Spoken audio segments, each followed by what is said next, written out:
Vandeham Sri Guru Sri Yuta Padakamalam Sri Gurun Vaishnavanscha Shri Rupam Sagrajatam Sahagana Raghunathanvitam Tang Sajivam Sadvaitam Savadhutam Parijanasahitam Krishna Chaitanya Devam Shri Radha Krishna Padan Sahagana Lalita Shri Vishakhamanvitanscha Narayanam Namaskritya Naram Chaiva Narottamam Devi Saraswati Vyasam Tato Jayam Udirayet Om Namo Bhagavate Vasudevaya.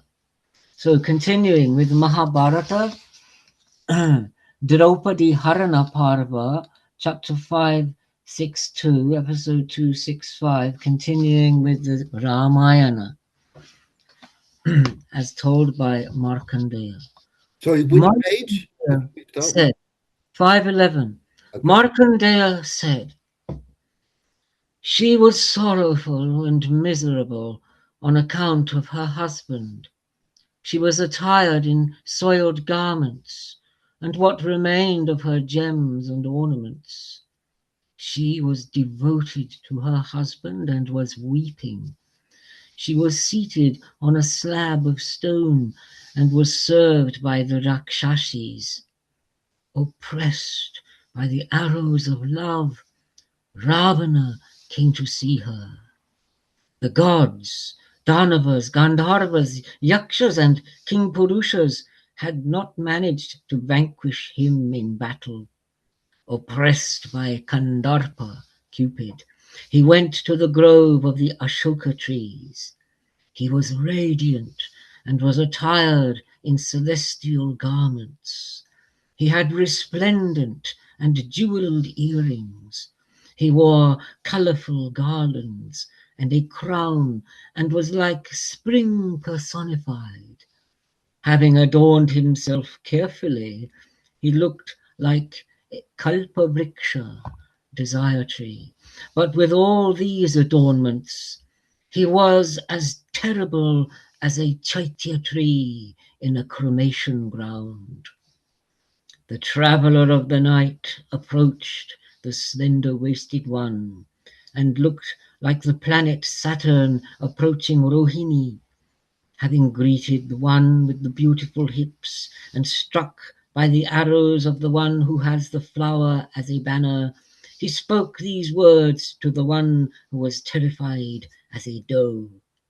O Sita, who have shown favors toward your husband for a long time.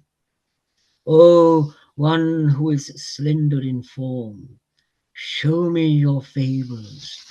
You should be adorned. O one with the beautiful hips, love me, adorned in expensive garments and ornaments. O beautiful one, be the foremost among all my women. I have daughters of the gods and the women of Rajarshis.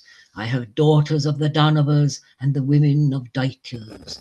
14 crore Pisachas await my word, and double that number of Rakshasas, the eaters of men and the performers of terrible deeds. 3 times that number of Yakshas carry out my instructions. Only a few have sought refuge with my brother, the Lord of Riches. That means Kuvera. O fortunate one, O one with the beautiful thighs. When I am in my drinking hall, Gandharvas and Apsaras always attend on me, as they attend on my brother. When he says his brother, he's talking about Kuvera. I am the son of the Brahmana Rishi, the sage Vishrava himself. My fame is renowned as the 5th guardian of the world. I eat celestial food, and I have many different kinds of drink. O beautiful one, whatever the 30 gods have, I possess that. Let all evils of your sojourn in the forest be gone. O one with the beautiful hips, be my wife, like Mandodari. Thus addressed, Vaidehi, the one with the beautiful face, turned her face away.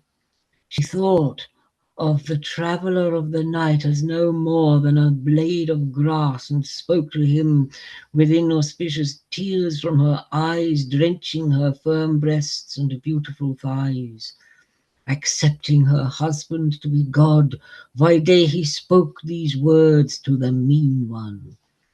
O Lord of Rakshasas, I am unfortunate that I have had to listen to such words from you. I am miserable and unlucky that I have heard such words. O fortunate one, be fortunate in your happiness, but turn these thoughts away. I am another man's wife and am always devoted to my husband. This helpless woman cannot be an appropriate wife for you. What pleasure will you find from violating a helpless woman? Your father is a Brahmana. He was born from Brahma and is the equal of Prajapati.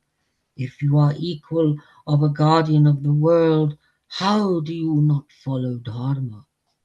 Do you not have any shame at naming your brother the Lord of Riches and the King of the Yakshas, the friend of the Lord Maheshwara?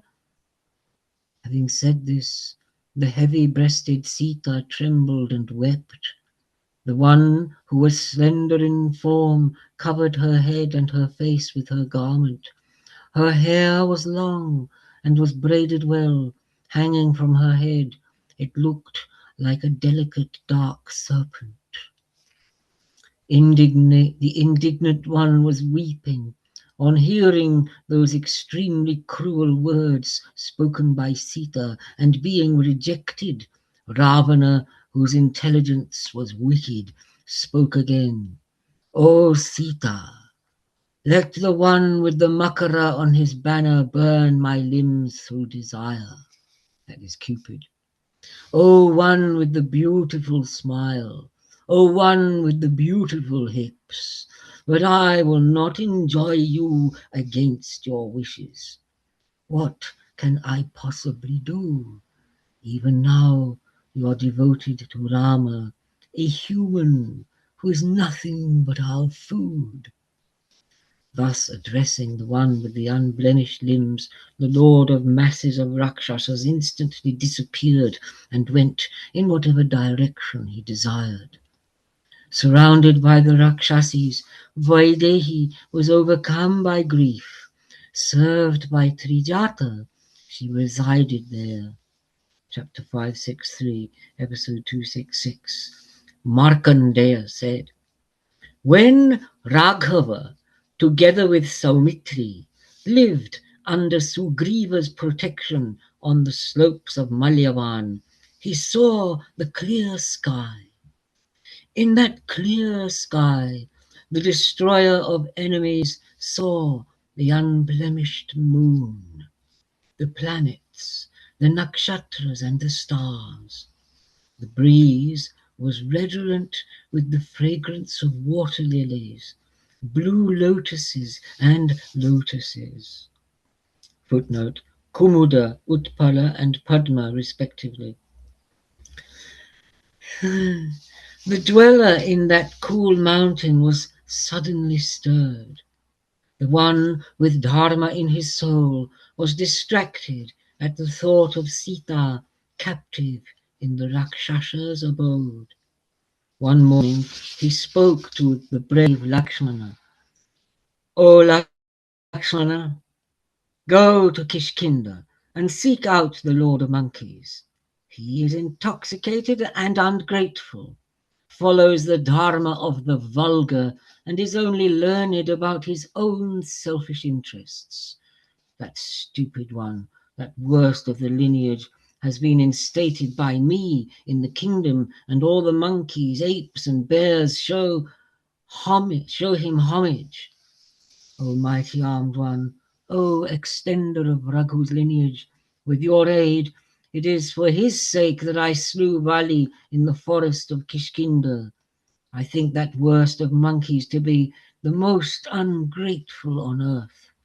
O Lakshmana, that stupid one ignores me and does not know me. Now, I think that because of his ignorance, he does not know how to honor an agreement. He ignores me, though I have performed a good deed for him. If he lazily indulges in the happiness of desires, you must send him along the path followed by Vali, the destination of all beings. O Kakutsta, but if that bull among monkeys acts as to serve our purpose, quickly bring him here. Go without any delay. Lakshman was always devoted to the words of his elders. Thus addressed by his brother, he grasped his beautiful bow, arrows, and the string of the bow, and departed. On reaching the gates of Kishkinda, he entered, without anyone stopping him. Thinking him to be angry, the king of the monkeys went out to welcome him. With his wife, and humble in soul, Sugriva, the king of the monkeys, welcomed him and happily offered homage to the one who should be honored. Without any fear, Somitri told him Rama's words. O Indra among kings, on hearing all this, Sugriva, the lord of the monkeys, joined his hands in salutation. With his servants and wives, he spoke these words to Lakshmana, elephant among men. O Lakshmana, I am not evil in intelligence, nor am I ungrateful, or one without compassion. Listen to the efforts I have made to find Sita. Skilled monkeys have been sent by me in all directions. 1 month has been decided for all of them to return.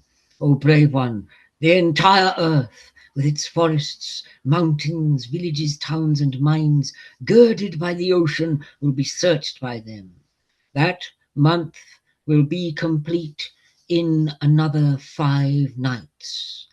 Then, together with Rama, you will learn about the great service I have rendered. Thus addressed by the wise Indra among monkeys, Lakshmana happily discarded his anger and returned the homage to Sugriva. Accompanied by Sugriva, he returned to Rama, who was on the slopes of Malyavan, and told him about what had been done towards their objective. I've got to just say one thing. When I went to Greg's this morning, I went to buy a hot chocolate and I saw the guy and I said, "What's your name?" And he said, "Lakshman." He was Indian. And I said, "Oh."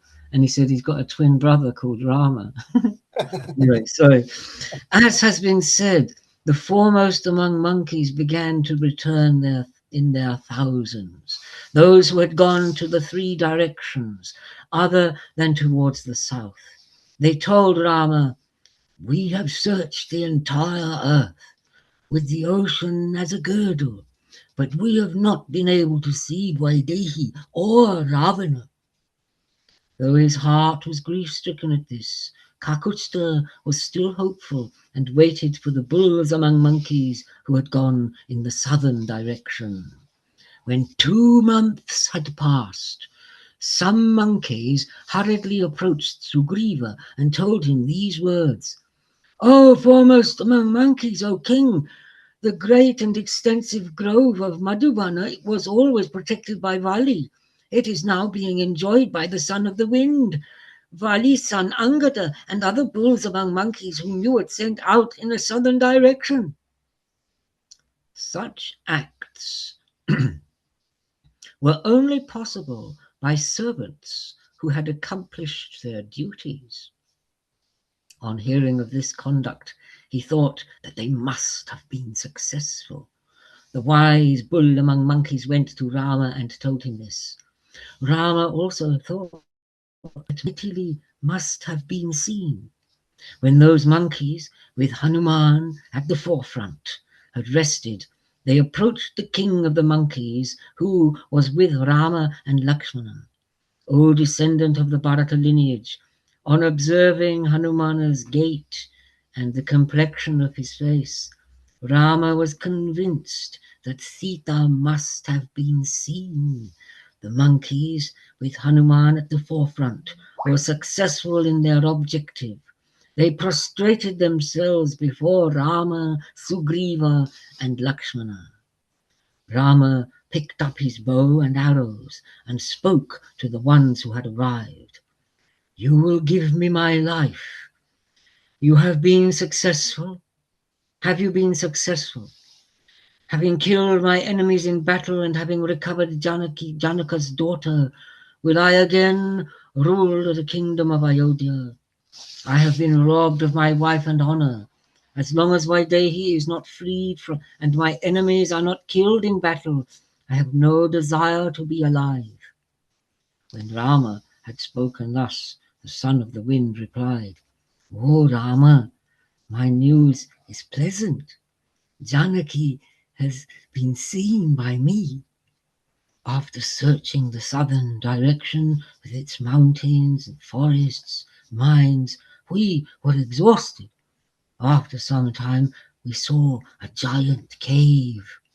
We entered it, and it was many yojanas long. It was dark, forested, deep, and infested with insects. We traversed a long way through it, and then we saw the splendor of the sun and the celestial palace nearby. O Raghava, that residence belonged to the Daitya Maya. A lady ascetic named Prabhavati was engaged in austerities there. She gave us many objects to eat and drink, and when we had regained our strength after eating, we proceeded along the road that she had pointed out. Emerging, we saw the salty ocean, and near it the great mountains Sahya, Malaya, and Dardura.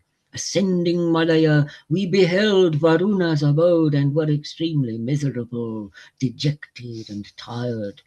We gave up all hope of life. We thought about this great ocean, which was many hundreds of yojanas wide.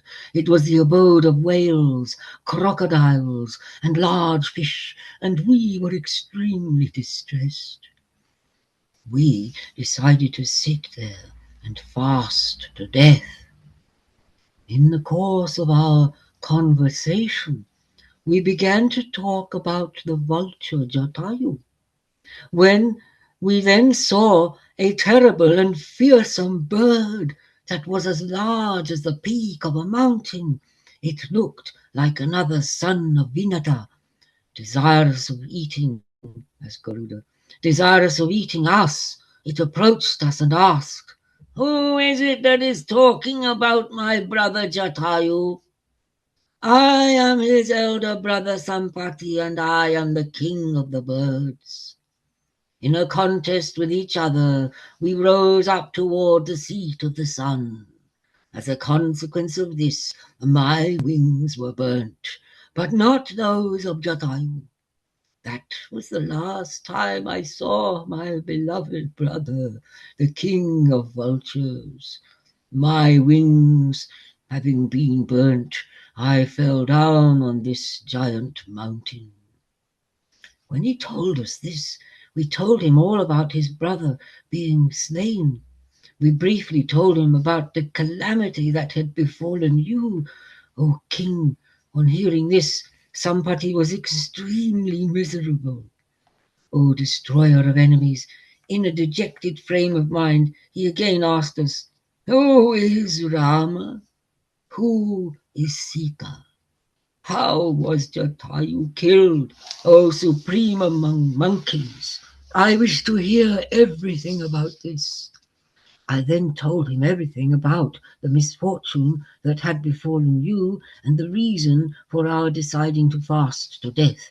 But that king of birds made us arise with his words. I know Ravana and his great city of Lanka. I have seen it across the ocean in a valley of Mount Trikuta. Vaidehi must be there. I have no doubt on this score. Hearing him speak these words, we swiftly arose. O scorcher of enemies, we consulted about how one might cross the ocean, but no one had the courage to jump across the ocean. I invoked the energy of my father. With that, I jumped across the great ocean, 100 yojanas, and having killed a water-dwelling Rakshasi, I then saw the faithful Sita in Ravana's inner quarters. Eager to see her husband, she was fasting and engaged in austerities. Her hair was matted and her body was caked with dirt. She was lean, wretched, and an ascetic. Knowing her to be Sita through these various signs, I approached her and spoke to her in private. O Sita, I am a monkey who is the son of the wind god. I am Rama's messenger. Traveling through the sky, I have come here, hoping to see you. The brothers and princes, Rama and Lakshmana, are well. They are under the protection of Sugriva, the Indra of all monkeys. O Sita, Rama, together with Saumitri, has asked about your welfare. Because of his sentiments of friendship, Sugriva has also asked about your welfare. Your husband will soon arrive here. All the monkeys, O goddess, have trust in me. I am a monkey and not a Rakshasa. Thinking for an instant about what I had said, Sita replied, From what Avindya had said, I know you to be Hanuman. Avindya is a mighty armed Rakshasa revered by the elders. He told me that Sugriva is surrounded by advisors like you. Go now. Having said this, Sita gave me this jewel. The unblemished Vaidehi has worn it for a long time. Janaki also told me these words so that you have your trust in me, O tiger among men. While dwelling on that great mountain of Chitrakuta, you hurled a straw at a crow. From this you should believe. Hearing this, I myself burnt down that city. Rama then honored the one who had brought such pleasant news. I don't mind letting someone else have a go now. Did you just get to the end of the book? Of Isn't the there? chapter, yeah. Yeah. Just get to the end and I'll take over and then can I Well, can I, go I on. did get to the end. That's Did now you? page 518, Is chapter it? 564. Okay. Okay. I'll do that then. I'll carry on then. I'm in the mood now. Is that okay? Can I if you go after me? Yes. Yeah. Cool. Okay, cool. Says Okay. it with the utmost reluctance. Yes, I know, sorry. I'm just a bit on it more today about wanting. Okay, Can I ask a question? please. Um, is this the Ramayana or the Mahabharata? That was Madan. Can you? Okay, that was the whole point. This was when Markandeya. This is at the beginning of this story. We had a recap, and what's happened is Yudhisthira is in the forest, and he's talked to Markandeya, and he's lamenting about his lot that I've done this and I lost because of my gambling. I put all the family through this kind of tragedy that we're all involved with. And then Mark and Dare said, there's somebody else that you should hear about who had it even worse than you. So that's Oh, so this is why he's just told Yudhisthira, this is the Mahabharata, but we've just had a synopsis of the Ramayana for okay, Yudhisthira to just say, you think you got it bad, mate? Whoa, hear about Rama. Okay. okay. Now I get it. I was going, wait a minute. Yeah, no, no, no. It's a valid question to ask, especially if if you yeah. So that's the context. Okay, thank you. So I'm going to carry on now. So we're at 5. I've got the right glasses on. Yeah, sorry. Goodness gracious me. Yeah. 5, 6, 4, 2, 6, 7 of the Mahabharata. Draupadi Harana Pava. Markandeya said, while Rama was seated there with them on Sugriva's instructions, the foremost among the monkeys began to assemble there, surrounded by 1,000 crores of swift monkeys. Sushena, Vali's illustrious father-in-law, came to Rama. Surrounded by 1 crore of monkeys, Gaja and Gavaya, the immensely valorous Indras amongst monkeys, separately made their appearance. O great king, Gavaksha was terrible to look at and had the tail of a cow. He arrived with 60,000 crore. The famous Gandamadana lived in Gandamadana. He brought 1,000 crore of awesome monkeys. I've just got to wipe my glasses, sorry.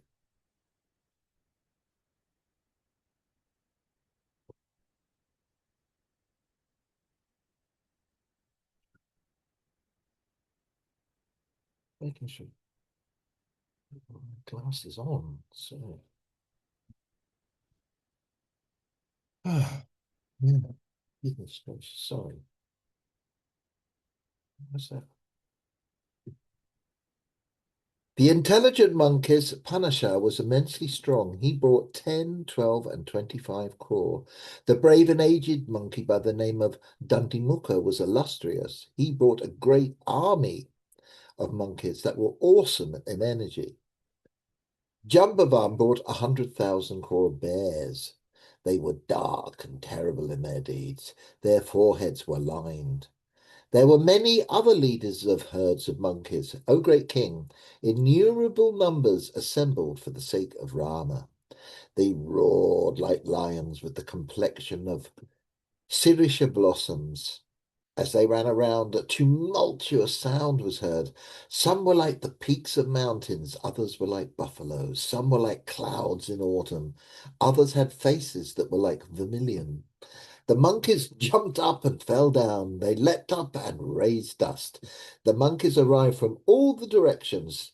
The large army of monkeys was like the ocean when it is full.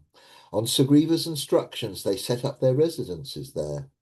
When all the Indras among monkeys had assembled from all the directions, when the lunar day was auspicious, and so was the nakshatra, the illustrious Raghava marched out with Sugriva at the appointed hour. As if to shatter the world, the army was arranged in battle formations. Hanuman, the son of the wind god, was in the front of the army. Sumitra, who was without any fear, protected the rear. The 2 Raghavas with guards for the arms and the fingers, and surrounded by those foremost amongst the monkeys, looked like the sun and the moon amidst the planets. That army of monkeys was armed with shala and tala trees and rocks as weapons. It looked like an extensive field of rice at the time of sunrise. Protected by Nala, Nila, Angada, Krata, Minda, and Dvivida, the extremely large army marched for the sake of accomplishing Raghava's objective. Without any obstructions, it duly passed through extensive areas with lots of roots and fruits and an abundance of honey and meat and full of pure water, and camped on the ridges of the mountains. That army of monkeys then arrived at the salty ocean. That force, with its many pennants, looked like a second ocean. It went to the forest along the shore and began to reside there. Then, in the midst of the chiefs amongst the monkeys, Dasharatha's illustrious son told Sugriva words that were appropriate for the occasion. What do you think is the way to cross over the ocean? This army is large and the ocean is difficult to cross. Some monkeys who thought themselves as learned thought that the monkeys were capable of jumping over the oceans. Others thought of boats and other means of crossing, but having comforted all of them, Rama replied, "No, O brave ones, all the monkeys are not capable of leaping over this expanse of 100 yojanas. Therefore, this cannot be a firm view. There are not enough boats to bear this army. Besides, the interests of trade should not suffer because of us. Our army is vast, and the enemy will look for weak spots. The idea of leaping or using boats does not appeal to me. No, I will attack this treasure of water through some means, and the one who lives below will then show me a way. If he does not show me a path, I will burn him up with great and unassailable weapons that flame with the fire and the wind." Having said this, Raghava, together with Saumitri, touched the water, and basing themselves on an expanse of kusha grass, repulsed the ocean. Then the god of the ocean, the illustrious lord of male and female rivers, showed himself in a dream to Raghava, surrounded by masses of aquatic creatures. Surrounded by hundreds of stores of gems, he addressed him in sweet words. "O son of Koshalya, O bull among men, tell me what I can do to help you." Rama told him, "I am of the Ikshvaku lineage and can therefore be regarded as your relative. O Lord of the male and female rivers, I desire that you show me a path for my army so that I can go and kill Dashagriva, the wretch of the Polastya lineage. If you do not give me the path that I am asking for, I will dry you up with arrows that have been invoked with mantras to make them celestial weapons." On hearing Rama's words, Varuna's abode was extremely aggrieved and stood there. On hearing Rama's words, Varuna's abode, it was extremely aggrieved and stood there, hands joined in salutation. It spoke these words: "I do not wish to obstruct you or create any obstacles. O Rama, listen to my words. Having heard, decide on your course of action. If I grant a passage for your marching army at your request, others will use the strength of their bows to also command me. There is a monkey named Nala who is venerated by the artisans. He is the powerful son of the god Vishvakarma Twashtra. I will bear whatever he throws into me, wood, straw, stone, and that will become a bridge." Having said this, he disappeared. Rama told Nala, "Build a bridge across the ocean. It is my view that you are capable of doing this." Through this means, Nakutya had a bridge constructed. It was 10 yojanas wide and 100 yojanas long. Even today, that is famous on earth as Nala's Bridge. It was created on Rama's instructions, and it established itself like a mountain. Bibhishana, the brother of the Indra of the Rakshasas, and with Dharmini's soul, met Rama there with his advisors, and the great soul one welcomed him. Sugriva had his misgivings that he might be a spy, but Raghava satisfied himself about the truth through his actions, gestures, and conduct, and showed him the honours. He instated Vibhishana as the king of all the Rakshasas and made him Lakshmana's advisor and well-wisher. O Lord of men, in accordance with Bibhishana's instructions, within a month, he, together with his army, crossed the ocean over the bridge. Then, having reached Lanka, he caused its many and large gardens to be ravaged by the monkeys. Ravana had 2 Rakshasa advisors named Shuka and Sarana. They disguised themselves as monkey and came as spies, but Bibhishana had them caught. When those rovers of the night revealed their real forms of Rakshasa, Rama had then shown to his army. When those rovers of the night revealed their real form of Rakshasas, Rama had them shown to his army. Later, he let them go. Having set up the quarters for his army in a grove in the city, the brave one sent the wise monkey Angada as his message to Ravana. Do you want to take over now? Can I? Okay. Yes. Okay, take it away. So that's 565. Yes. Good, isn't it? I was just going to say, it's more, as I've understood it from my reading, it's not exactly a bridge as we would imagine a bridge, but it's more like a dike or a bund or a causeway. Yeah. It So sounds like he was going to be held on the surface, everything just there, yeah, with well, the help of the ocean's power. I think that's poetic license because it would look like that. Mm. But actually, What, they like, filled it up. They filled it up. oh, yeah, okay. But All a right. bridge, really, in a literal sense, is something that just takes you from one thing to another. It connects something. Yeah. It doesn't. A bund is also a bridge. It's just a form of bridge. Yeah. That's how I would. Okay. Anyway, it's fantastic. Mm. Yeah. Isn't it wonderful? I'll let you Yeah. speak, Carl. I'll shut up now.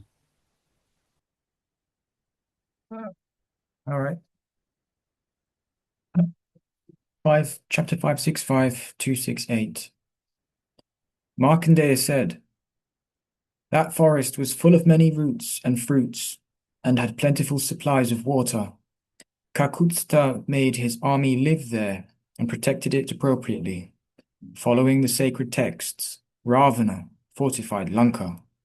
It was naturally unassailable and had firm walls and turrets. There were 7 moats filled with deep water, infested with fish and crocodiles. While these were invincible, they were bolstered with stakes made out of kadira, this type of wood and tree. It was difficult to attach because of catapults, watchtowers, and rocks. The soldiers had pots that were full of venomous snakes and resin powder.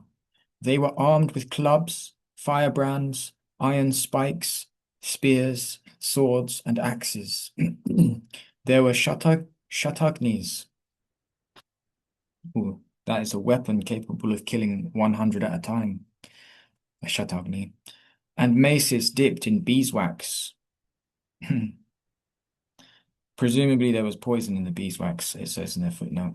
All the gates to the city were guarded by mobile and stationary posts. There were large numbers of infantry and many horses and elephants. Arriving at Lanka's gate, Angada made himself known to the Indra of the Rakshasas and entered fearlessly.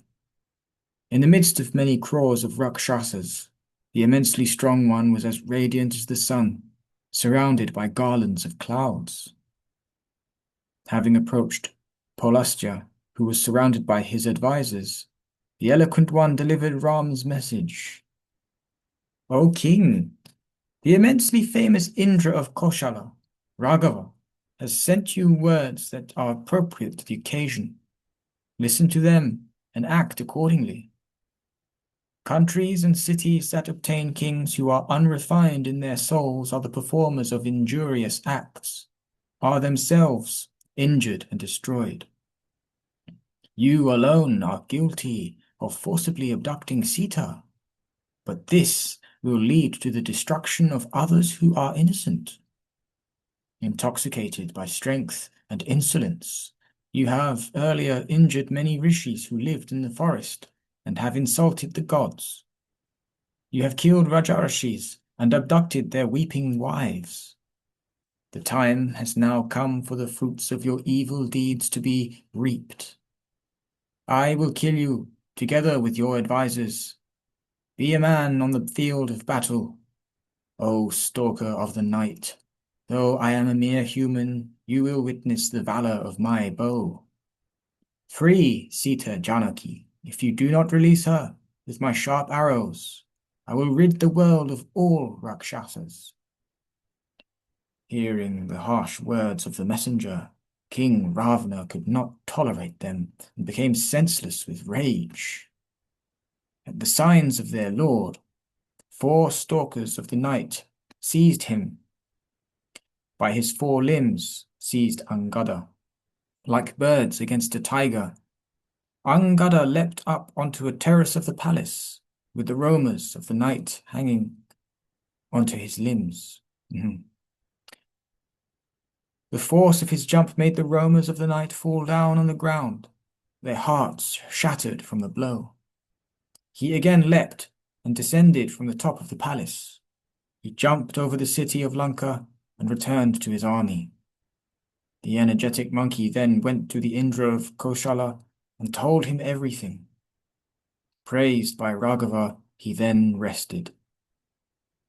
Then the descendant of the Raghu lineage, with the efforts of all the monkeys, who are as swift as the wind, had the walls of Lanka breached, with Lakshman leading the way. Vibhishan and the Lord of the Bears demolished the impregnable southern gate of the city. He then invaded Lanka with 100,000 crore of monkeys. That's Rama.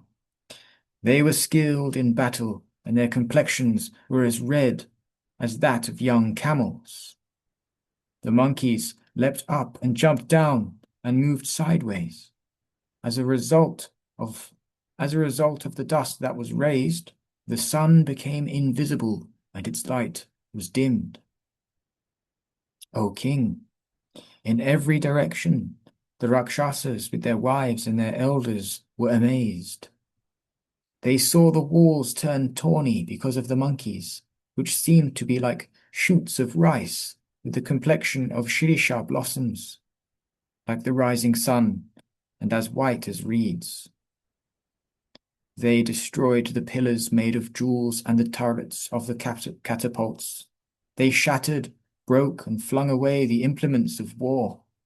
With great strength, they grasped the shatagnis, chakras, iron bars, and rocks, and with the force of their arms, hurled them into the middle of Lanka.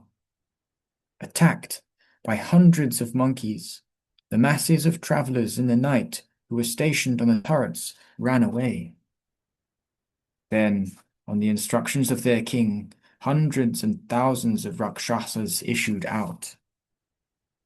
They could assume any form at will, and their shapes were distorted. With a shower of arrows, they drove away the forest dwellers. Resorting to supreme valor, they established themselves on the walls. Those terrible-looking stalkers of the night cleared the walls of the monkeys and hung on there like masses of flesh. Pierced by lances, many bulls among the monkeys fell down.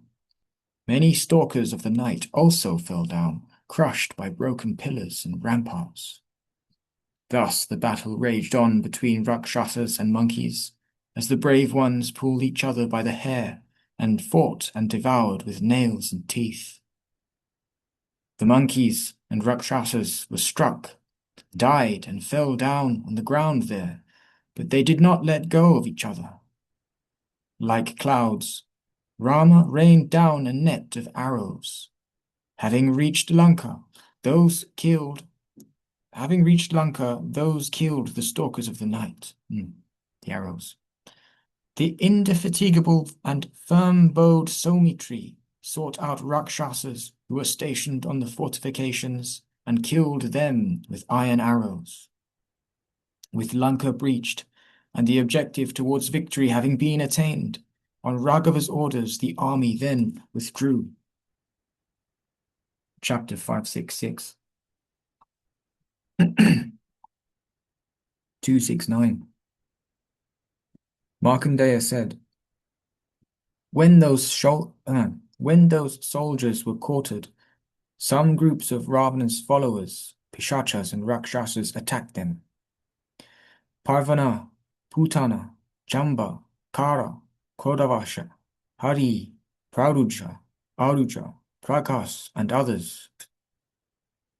Remaining invisible, those evil-souled ones entered. But knowing this, Vibhishan removed their powers of invisibility. O king, on being seen, all of them were killed by the powerful monkeys, who could leap long distances and fell down on the ground. Unable to tolerate this, Ravana marched out with his army. He erected a battle formation known as Ushanas. Footnote. A vyuha is a battle formation. This one is named after Ushanas, or Shukracharya, the preceptor of the demons, and attacked the monkeys. On seeing Darshanan's army advance, Raghava also emerged and attacked the Stalker of the Night with the battle formation recommended by Brihaspati. A battle then started between Rama and Ravana. Lakshman fought with Indrajit, Sugriva with Virupaksha, Nikarvata with Tara, Nala with Tunda, and Patusha with Panasa. On that field of battle, using the strength of one's arms, everyone fought with another whom he considered to be a match. That terrible battle made one's body hair stand up. It was like the ancient one between the gods and the Asuras. It kept on extending, increasing the fear of those who were cowards. Ravana attacked Ram with a shower of spears, lances, and swords. Raghava attacked Ravan with sharp iron arrows. In a similar way, Lakshman pierced Indrajit's heart. Indrajit pierced Somitri with many arrows. Without hesitation, Vibhishan discharged at Prahasta, and Prahasta at Vibhishan. Showers of sharp arrows that had the plumes of birds on the shafts. There was an encounter between powerful and great weapons. It afflicted all the three worlds and everything that was mobile and immobile. Chapter 5, 6, 7, 270.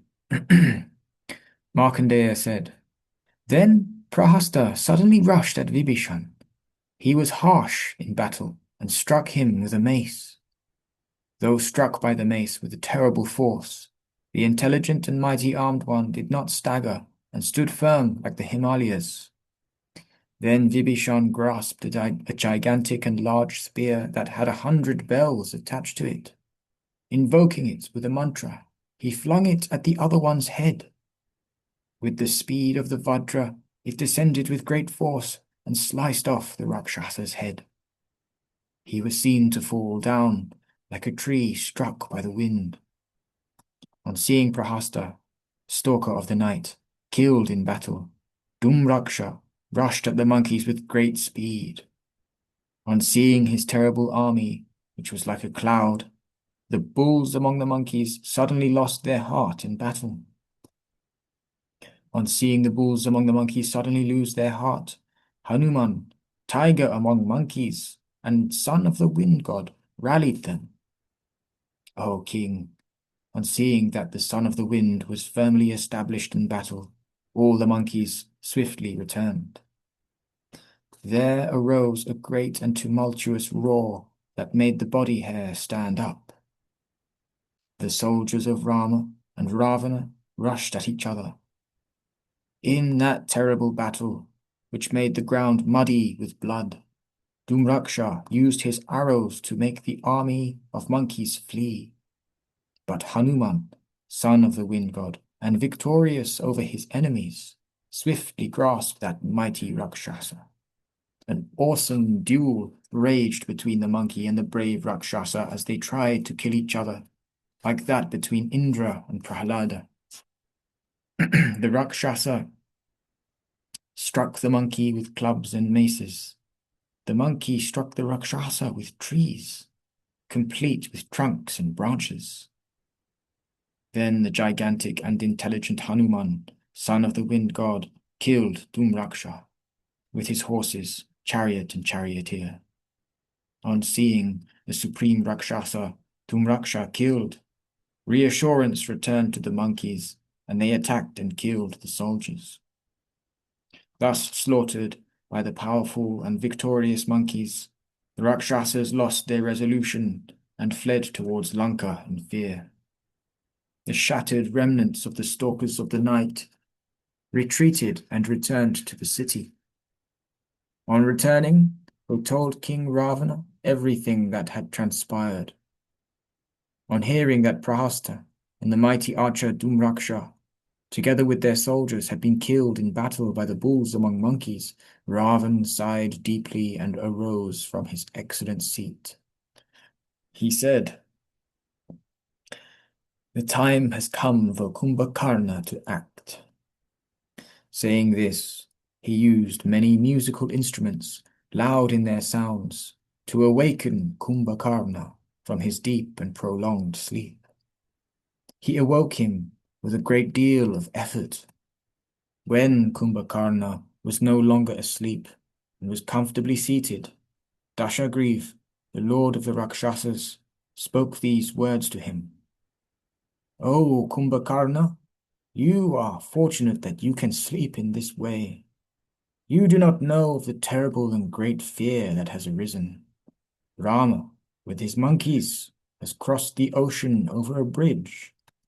Ignoring all of us, he is engaged in a great slaughter. I have abducted his wife, Sita Janaki.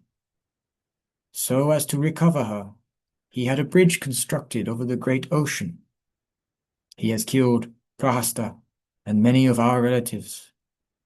O destroyer of enemies, no one other than you is capable of killing him. O supreme among strong ones, march out now, O tormentor of enemies. Kill Rama and all the others in battle. Accompanied by a large army, Dushan's younger brothers, Vajravega and Pramati, will follow you." Having thus spoken to the mighty Kumbhakarna, the lord of the Rakshasas gave instructions to Vajravega and Pramati about what they should do. Those two brave ones, Dushana's younger brothers, agreed to Ravan's instructions. With Kumbhakarna at the forefront, they marched out from the city.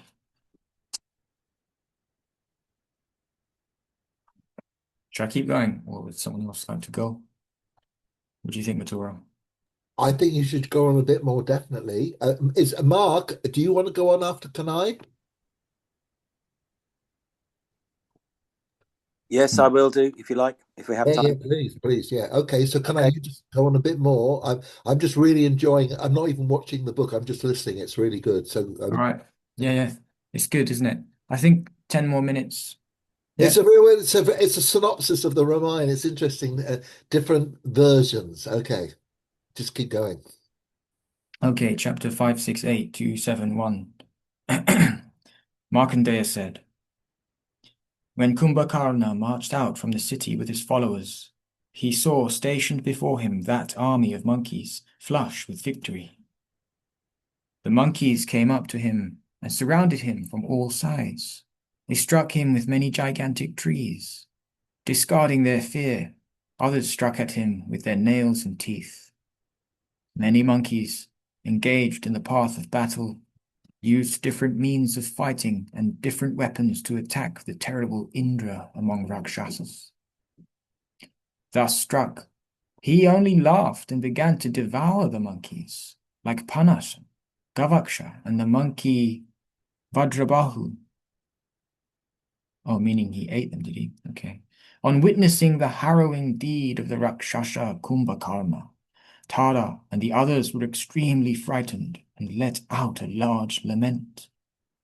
Hearing Tara's cries and those of other chiefs among monkeys, Sugriva fearlessly rushed at Kumbhakarna.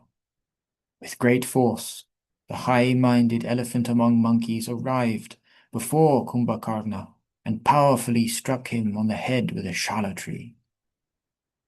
Though the great-souled one struck Kumbhakarna on the head with great force, the shala tree hurled by the monkey Sugriva only broke and did not hurt him. It was as if he was suddenly awakened at the touch of the shala tree. Kumbhakarna laughed and roared and seized Sugriva with great force. On seeing Sugriva grasped by the Rakshasa, Kumbhakarna, the brave Somitri, the delight of his friends, rushed forward. Lakshman, the destroyer of enemy warriors, unleashed an extremely swift and extremely large arrow with golden tufts at Kumbhakarna.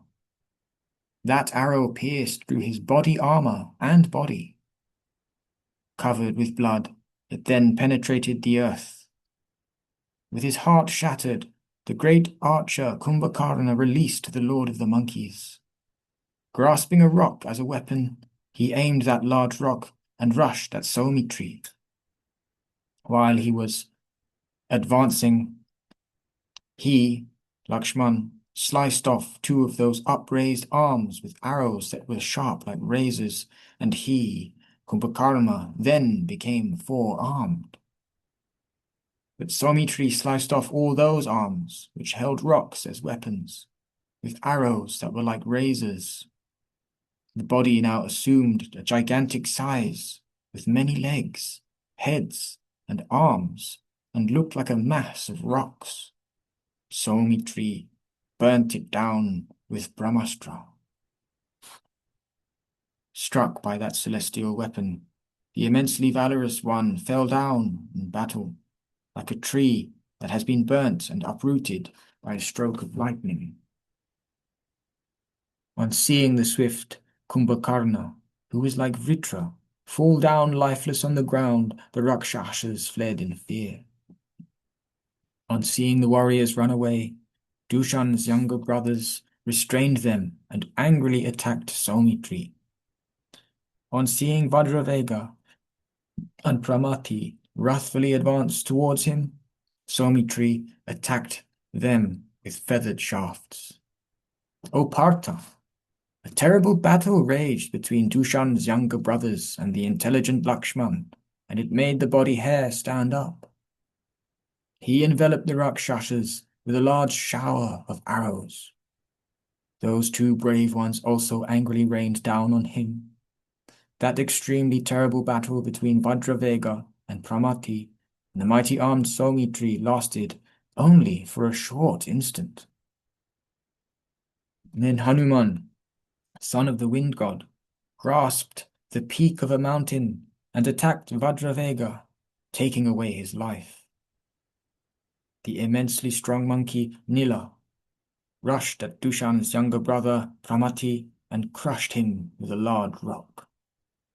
There was again a terrible battle between the forces of Rama and those of Ravan as they attacked each other. The forest-dwelling ones killed Rakshasas by the hundreds, and the Rakshasas killed the forest-dwelling ones. But the number of Rakshasas killed was more than that of monkeys. Chapter 569, 272. Markandeya said, on hearing that Kumbhakarna, with his followers, the great archer Prahasta, and the immensely energetic Dhumraksha, had been killed in battle, Ravana spoke to his son, the brave Indrajit. O destroyer of enemies, kill Ram, Sugriv, and Lakshman. O good son, you have earned a blazing renown for me by vanquishing in battle Shachi's consort, the thousand-eyed one and the wielder of the Vajra. O destroyer of enemies, supreme among those who wield weapons, remain invisible or visible. Use the divine weapons obtained as boons. Kill my enemies, O unblemished one. Not to speak of the others, even Ram, Lakshman, and Sugriva are incapable of withstanding the touch of your arrows. O unblemished one, O mighty armed one.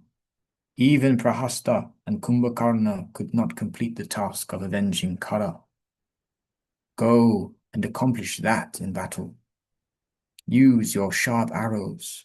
Kill my enemies and their soldiers today. O son, increase my delight, as you have done in the past by making Vasa captive.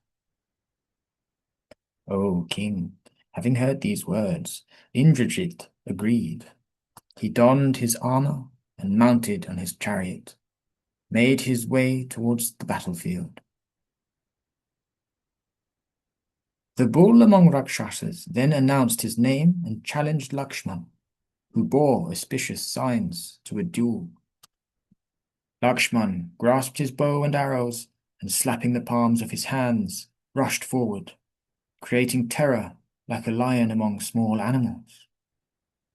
A terrible and fierce battle started between those two, both of whom desired victory, were skilled in use of divine weapons, and defied each other in prowess. When Ravan's son, supreme among strong ones, could not get the better of his adversary through arrows, he tried harder. With great force, he hurled many javelins at him, but Saumitri sliced those down with his sharp arrows. Cut down with those sharp arrows, they fell down on the ground. Then Vali's illustrious son, Angada, uprooted a tree, and rushing at Indrajit with great force, struck him on the head with it. However, the brave Indrajit was unperturbed. He grasped a lance and hurled it at his chest, but Lakshman cut it down. The brave Angada was near him, and Ravan's son struck the bull among monkeys on the side with a club. Vali's brave son ignored the blow. The one who was victorious over his enemies wrathfully hurled the trunk of a shala tree at Indrajit. Oh, Partha! That tree, angrily hurled for the purpose of killing Indrajit, destroyed his chariot, together with the horses and the charioteer. With the horses and the charioteer dead, he jumped down from the chariot. O king, Ravan's son instantly disappeared through the use of Maya. Knowing that the Rakshasa was skilled in many forms of Maya and could become invisible, Ram arrived at that spot to protect his army. He then aimed his arrows, obtained through boons, at Ram, and pierced the immensely strong Lakshman all over his body. The brave Ram and Lakshman fought with Ravan's son, who remained invisible through the use of Maya, and fought them with his arrows. In great anger, he unleashed hundreds and thousands of arrows at all the limbs of those lions among men. And seeing that he was invisible while showering down arrows, the monkeys grasped large rocks and took to the sky. However, the Rakshasa was invisible. Ravana's brave son used Maya and oppressed them severely with his arrows. Struck by the arrows, the two brave brothers, Ram and Lakshman, fell down from the sky to the ground like the sun and the moon.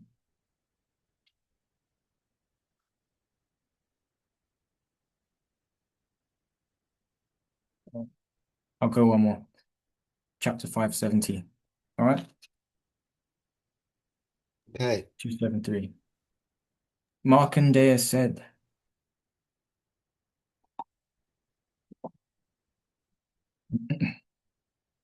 when he saw that the infinitely energetic brothers had fallen down, Ravana's son bound them down with arrows obtained through a boon. Those brave ones, tigers among men, were bound down by Indrajit's arrows in battle, like birds trapped in a cage. On seeing them fallen down on the ground, covered in hundreds of arrows, Sugriva, the king of the monkeys, stood around them with all the other monkeys, Sushena, Minda, Dvivida, Kumuda, Angada, Hanuman, Nila, Tara, and Nala. Vibhishan accomplished his deeds. Vibhishan, accomplished in his deeds, arrived at the spot. He brought the brave ones back to consciousness with the weapon known as Prajna. Using the great herb Vishalya, invoked with a divine mantra, Sugriva removed the thorns of arrows from their bodies. With the arrows removed from their bodies, those foremost among men recovered their senses. In a short while, the Maharatas were freed from pain and fatigue. O Partha!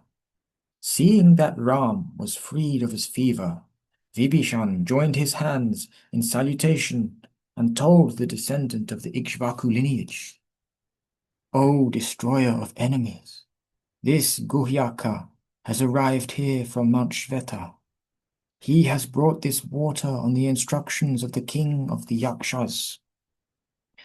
O scorcher of enemies, the great king Kubera has sent this water so that you are able to see invisible beings.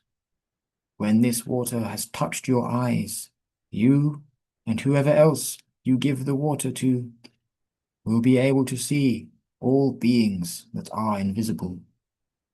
Having agreed to this, Ram accepted the consecrated water and purified his eyes with it.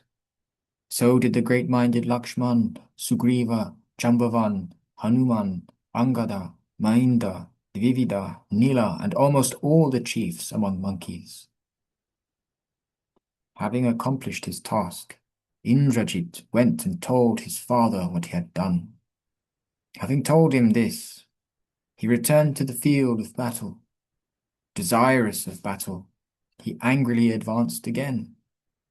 With Vibhishan's advice, Saumitri attacked him. He was flush with victory and had not yet performed his daily rites. Yeah, his footnote here. Indrajit had not performed his daily rites and was therefore weak. End of that footnote. Having recovered his senses, Lakshman was desirous of killing the enemy and angrily assailed him with arrows. Each warrior wished to vanquish the other, and a battle began between them. It was extremely extraordinary, like that between Shakra and Prahlad. Indrajit pierced Saumitri with sharp arrows that penetrated the heart. Saumitri wounded Ravana's son with arrows that were like fire to the touch. Touched by Saumitri's arrows, Ravana's son was senseless with rage. He discharged 8 arrows at Lakshman, virulent as serpents. But listen carefully as I tell you how the brave Saumitri killed the other one with 3 feathered arrows that were like fire to the touch. Through one of these, he sliced off the arm that wielded the bow from the body. With the second one, he dropped the arm that held the iron arrows on the ground. The third arrow was lustrous and wide. With this, he cut off the head, which had a beautiful nose and was adorned with earrings. Severed of the head and the arms, the torso looked terrible. Having killed him, the supreme among strong ones killed his charioteer with arrows. The horses dragged the chariot to Lanka, and Ravan saw the chariot bereft of his son.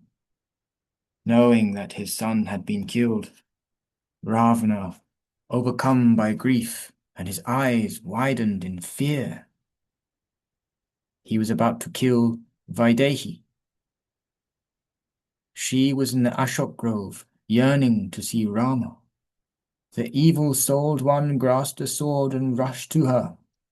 Listen, seeing that the one with the evil intelligence had decided on this evil act, Avindhya calmed down the enraged one, giving him these reasons. You are established as a great king. You should not kill a woman. This woman is captive in your house and is already dead.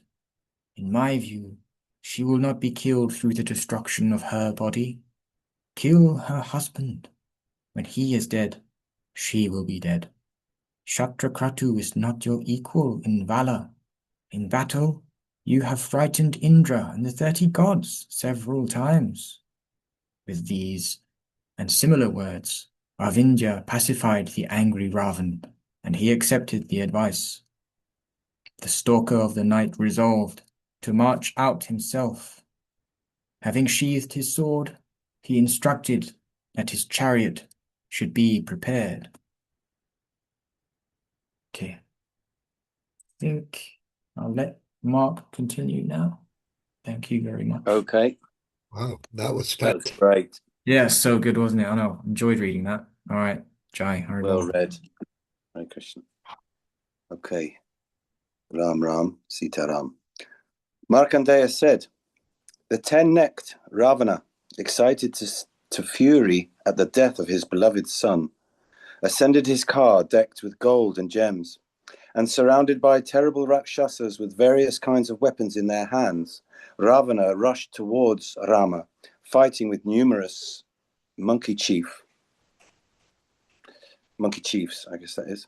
And beholding him rushing in wrath towards the monkey army, Mainda and Nila and Nala and Angada and Hanuman and Jambavan surrounded him with their troops.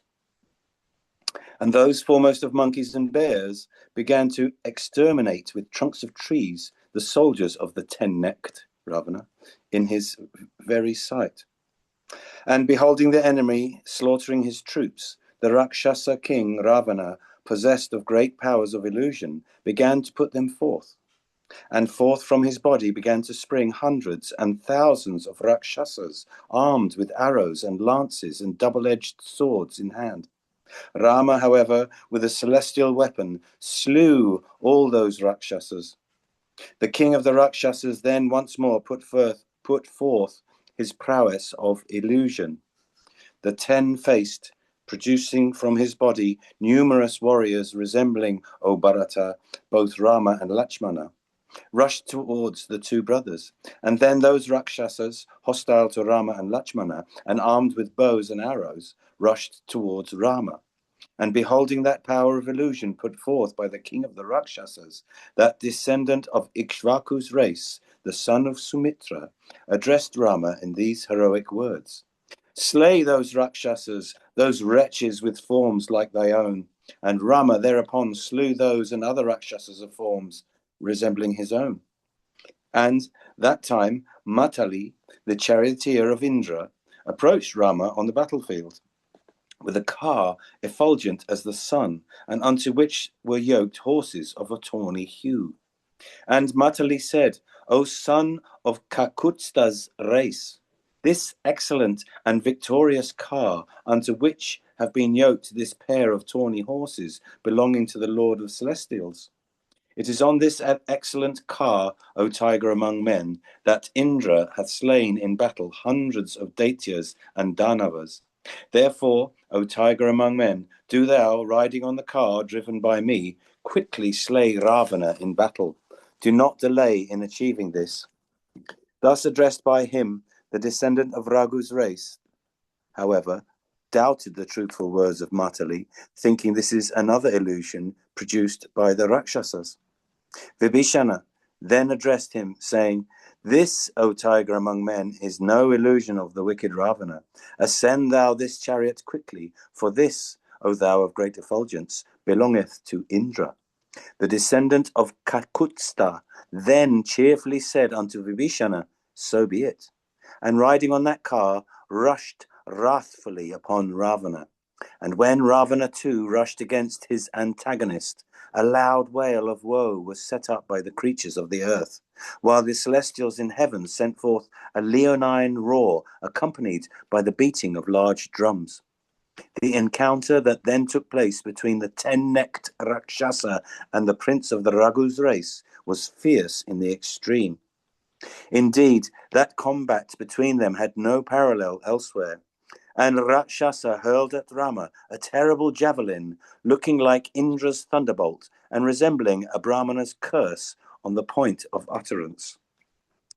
Rama, however, quickly cut into fragments that javelin by means of his sharp arrows, and beholding that most difficult of feat, Ravana was struck with fear.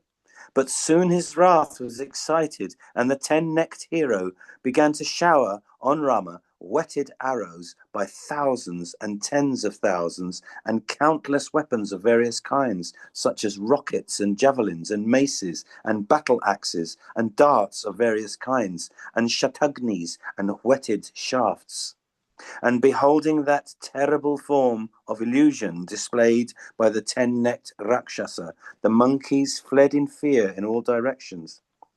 Then the descendant of Kakutsta, taking out of his quiver an excellent arrow furnished with handsome wings and golden feathers and a bright and beautiful head, fixed on the bow with a Brahmastra mantra. And beholding that excellent arrow transformed by Rama with proper mantras into a Brahma weapon, the celestials and the Gandharvas with Indra at their head began to rejoice. And the gods and the Danavas and the Kinnaras were led by the display of that Brahma weapon to regard the life of their Rakshasa foe almost closed. Then Rama shot that terrible weapon of unrivaled energy, destined to compass Ravana's death, and resembling the curse of a Brahmana on the point of utterance.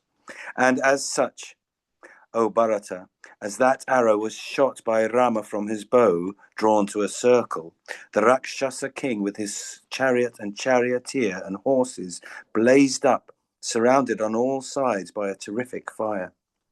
And beholding Ravana slain by Rama of famous achievements, the celestials with the Gandharvas and the Charanas rejoiced exceedingly, and deprived of universal dominion by the energy of the Brahma weapon, the five elements forsook illustrious Ravana and were consumed by the Brahma weapon, the physical ingredients of Ravana's body. His flesh and blood were all reduced to nothingness, so that the ashes even could not be seen. Markandeya said, having slain Ravana, that wretched king of the Rakshasas and foe of the celestials, Rama with his friends and Sumitra's son rejoiced exceedingly. And after the 10-necked Rakshasa had been slain, the celestials with the Rishi at their head worshipped Rama of mighty arms, blessing and uttering the word Jaya repeatedly. And all the celestials and the Gandharvas and the denizens of the celestial regions gratified Rama of eyes like lotus leaves with hymns and flowery showers. And having duly worshipped Rama, they all went away to those regions whence they had come. And thou, O thou of unfading glory, the firmament at that time looked as if a great festival was being celebrated. And having slain the 10-necked Rakshasa, the Lord Rama of worldwide fame, that conqueror of hostile cities, bestowed Lanka on Vibhishana. Then that old and wise counselor of Ravana, known by the name of Avindya, with Sita walking before him, but behind Vibhishan, who was at the front, came out of the city. And with great humility, Avindya said to the illustrious descendant of Kakutsta, O illustrious one, accept thou this goddess, Janaka's daughter of excellent conduct. Hearing these words, the descendant of Ikshvaku's race alighted from his excellent chariot and beheld Sita bathed in tears. And beholding that beautiful lady seated within her vehicle, afflicted with grief, besmeared with filth, with matted locks on head, and attired in dirty robes, Ravana, afraid of the loss of his honor, said unto her, Daughter of Videha, go whithersoever thou likest, thou art now free. What should have been done by me hath been done. O blessed lady, owning me for thy husband, it is not meet that you should grow old in the abode of the Rakshasa. It is for this I have slain that wanderer of the night. But how can one like us, acquainted with every truth of morality, embrace even for a moment a woman that hath fallen into another's hands? O princess of Mithila, whether thou art chaste or unchaste, I dare not enjoy thee, now that thou art like sacrificial butter lapped by a dog. Hearing these cruel words, that adorable girl suddenly fell down in great affliction of heart, like a plantain tree severed from its roots. Sorry, I felt the pain. Yes. Yeah, totally. And the colour that was suffusing her face in consequence of the joy she had felt quickly disappeared, like watery particles on a mirror blown thereon by the breath of the mouth. And hearing these words of Rama, all the monkeys also with Lakshmana became still as dead. Then the divine and pure-souled Brahma of 4 faces, that creator of the universe himself, sprung from a lotus, showed himself on his car to Raghu's son. And Shakra and Agni and Vayu and Yama and Varuna and the illustrious lord of the Yakshas and the holy rishis and King Dasarata also, in a celestial and effulgent form, on a car drawn by swans, showed themselves. And then the firmament, crowded with celestials and Gandharvas, became as beautiful as the autumnal welkin spangled with stars. And rising up from the ground, the blessed and famous princess of Videha, in the midst of those present, spoke unto Rama of wide chest these words: O Prince, I impute no fault to thee, for thou art well acquainted with the behavior that one should adopt towards both men and women. But hear thou these words of mine. The ever-moving air is always present within every creature. If I have sinned, let him forsake my vital forces. If I have sinned, oh, then let fire and water and space and earth, like air, whom I have already invoked, also forsake my vital forces. And as, O hero, I have never, even in my dreams, cherished the image of any other person, so be thou my lord, as appointed by the gods. After Sita had spoken, a sacred voice resounding through the whole of that region was heard in the skies, gladdening the hearts of the high-souled monkeys, and the wind god was heard to say, O son of Raghu, what Sita hath said is true. I am the god of wind. The princess of Mithila is sinless. Therefore, O king, be united with thy wife. And the god of fire said, O son of Raghu, I dwell within the bodies of all creatures. O descendant of Kukuchta, the princess of Mithila is not guilty of even the minutest fault. And Varuna then said, O son of Raghu, the humours in every creature's body derive their existence from me. I tell thee, let the princess of Mithila be accepted by thee. And Brahma himself then said, O descendant of Kakuchta, O son, in thee that art honest and pure and conversant with the duties of royal sages, this conduct is not strange. Listen, however, to these words of mine. Thou hast, O hero, slain this enemy of the gods, the Gandharvas, the Nagas, the Yakshas, the Danavas, and the great Rishis. It was through my grace that he had hitherto been unslayable of all creatures, and indeed it was for some reason that I had tolerated him for some time. The wretch, however, abducted Sita for his own destruction, and as regards Sita, I protected her through Nalakuvera's curse. For that person had cursed Ravana of old, saying that if he ever approached an unwilling woman, his head should certainly be split into 100 fragments. Let no suspicion therefore be thine, O thou of great glory. Accept thy wife. Thou hast indeed achieved a mighty feat for the benefit of the gods. O thou that art of divine effulgence. And last of all, Dasarata said, I have been gratified with thee, O child. Blessed be thou. I am thy father, Dasarata. I command thee to take back thy wife and rule thy kingdom, O thou foremost of men. Rama then replied, If thou art my father, I salute thee with reverence, O King of Kings. I shall indeed return at thy command to the delightful city of Ayodhya. Markandeya continued. Thus addressed, his father, O bull of the Bharata race, gladly answered Rama, the corners of whose eyes were a reddish hue, saying, Return to Ayodhya and rule thou that kingdom, O thou of great glory. Thy 14 years have been completed. Thus addressed by Dasarata, Rama bowed to the gods, and saluted by his friends, he was united with his wife, like the lord of the celestials with the daughter of Puloman. And that chastiser of foes then gave a boon to Avindhya, and he also bestowed both riches and honors on the Rakshasa woman named Trijata. And when Brahma, with all the celestials, having Indra at their head, said unto Rama, O thou that ownest Kaushalya for thy mother, what boons after thy heart shall we grant thee? Rama thereupon prayed them to grant him firm adherence to virtues and invincibility in respect of all foes. And he also asked for the restoration of life of all those monkeys that had been slain by the Rakshasas. And after Brahma had said, So be it, those monkeys, O king, restored to life, rose up from the fields of battle, and Sita too, of great good fortune, granted unto Hanuman a boon, saying, Let thy life, O son, last as long as the fame of Rama's achievements.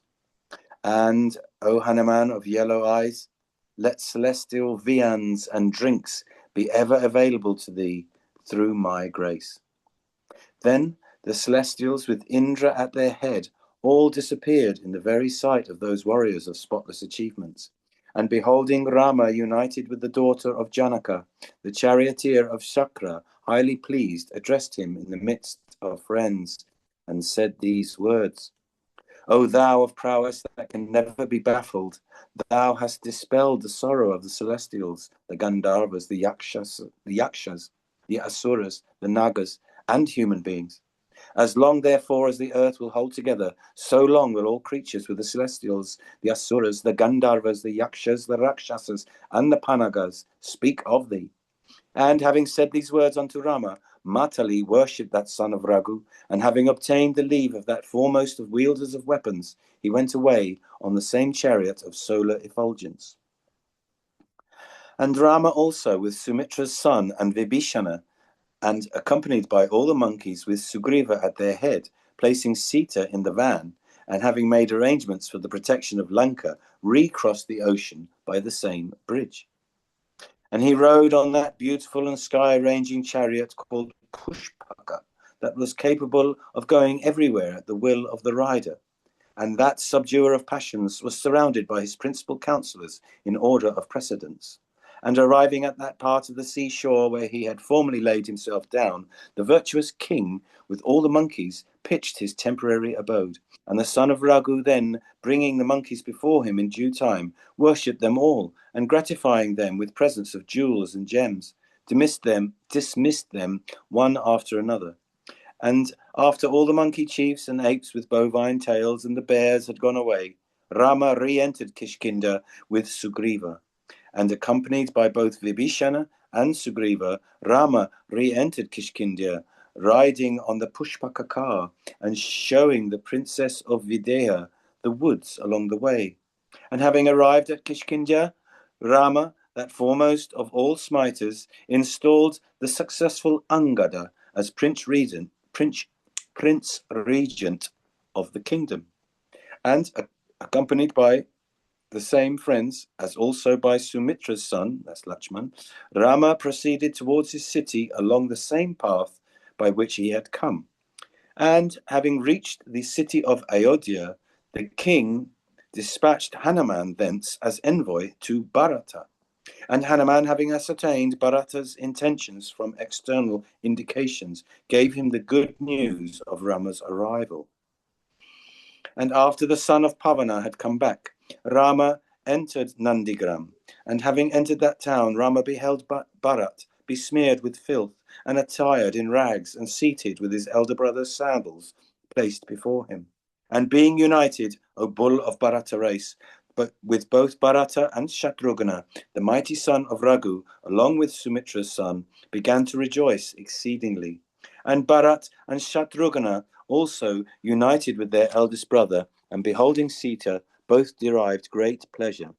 And Bharat then, after having worshipped his returned brother, made over to him with great pleasure the kingdom that had been in his hands as sacred trust. Then, and Vashista and Vamadev then together installed that hero in the sovereignty of Ayodhya at the 8th Muhurta of the day, under the astrum called Shravana. And after his installation was over, Rama gave leave to well-pleased Sugriva, the king of the monkeys, along with all his followers, as also rejoicing Vibhishana of Pulastya's race, to return to their respective abodes. And having worshipped them with various articles of enjoyment, and done everything that was suitable to the occasion, Rama dismissed those friends of his with a sorrowful heart. And the son of Raghu then, having worshipped that Pushpaka chariot, joyfully gave it back to Vaishravana. And then, assisted by the celestial rishi Vashista, Rama performed on the banks of the Gomati 10 horse sacrifices without obstruction of any kind, and with treble presents unto Brahmanas. Oh, it's last short chapter. Well, you know, that's finished it now. Well, not according to Ganguli's version. There's just one more short chapter, very short, like 3 minutes. Okay. Shall I do it? Yeah, Yeah, right, go on. Let's do It it. Might as is well. here as well. It is here as well, that chapter, but read it, yeah. Oh, yeah, All yeah. right. Okay. Markandeya said, "It was thus, O mighty armed one, that Rama of immeasurable energy had suffered out of old such excessive calamity." Sorry, let me start that again. "It was thus, O mighty armed one, that Rama of immeasurable energy had suffered of old such excessive calamity in consequence of his exile in the woods. O tiger among men, do not grieve, for, O chastiser of foes, thou art a Kshatriya. Thou too treadest in the path in which strength of arms is to be put forth, the path that leadeth to tangible rewards. Thou hast not even a particle of sin. Even the celestials with Indra at their head and the Asuras have to tread in the path that is trod by thee. It was after such afflictions that the wielder of the thunderbolt, aided by the Maruts, slew Vitra, and the invincible Namuchi, and the Rakshasi of long tongue. He that hath assistance always secureth the accomplishment of all his purposes. What is that cannot be vanquished in battle by him that hath Dhananjaya for his brother? This Bhima also of terrible prowess is the foremost of mighty persons. The heroic and youthful sons of Madravati again are mighty bowmen. With allies such as these, why dost thou despair, O chastiser of foes? These are capable of vanquishing the army of the wielder himself of the thunderbolt, with the Maruts in the midst.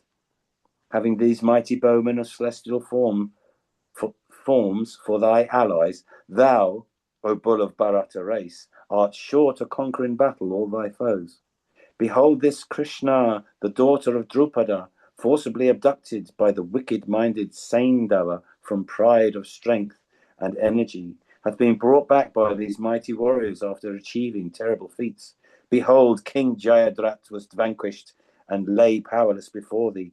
The princess of Videha was rescued with almost no allies by Rama after the slaughter in battle of the 10-necked Rakshasa of terrible prowess. Indeed, the allies of Rama in that contest were monkeys and black-faced bears, creatures that were not even human. Think of all this, O king, in thy mind.